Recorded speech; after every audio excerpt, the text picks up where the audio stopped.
Ang atong hisgutan karon, how to deal with people who talk behind your back.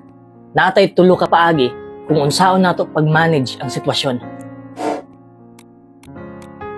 Number 1, kung naay sigig panglibak nimo, ay nasilag tumpangi. Negatibo na daan ilang gipangsulti, ay nabalusig negatibo. Kabalo ko nga ang unang reaksyon jud nato kay masuko. O gusto tang mo balos, o gusto tang mo explain sa atong side para malimpyo ang atong dungog, pero wag gihapoy pulos. Kay kung maghilom ka, tinuod ilang gipangsulti. Pero kung mutingog ka, guilty ka. So much better kung di na lang ka mo react para malinawon imong hunahuna. Sabta na lang ang sitwasyon nga giinana kanila kay toxic ilang batasan. Ang importante, wa ka nang hasol sa ila. Ilang gibuhat kay refleksyon na sa ilang tinuod nga pagkatao. Kung gusto kag mo puyong malinawon, ay nasilag tumpangi. Bahala na sila. Keep doing your thing. Mas maayo gani nga ikaw ilang gisgutan. Kaysa ato pa, labaw na di ka sa ila. Timan ini ha, dili kadulot ilang negatibong pulong kung positibo imong panglantaw sa imong kaugalingon.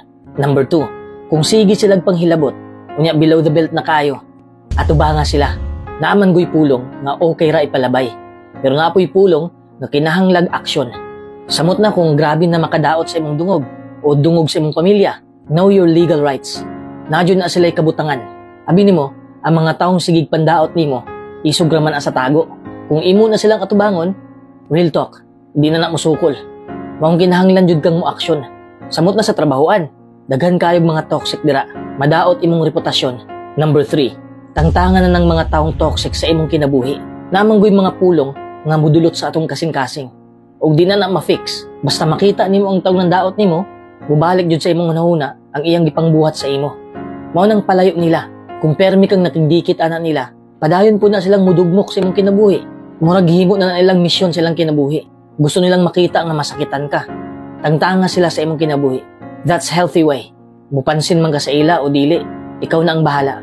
Kung makadungog man gani kag mga tabi bahin sa imo, aya ka masuko, suta sa daan kung tinuod ba nga mao nay gitabi.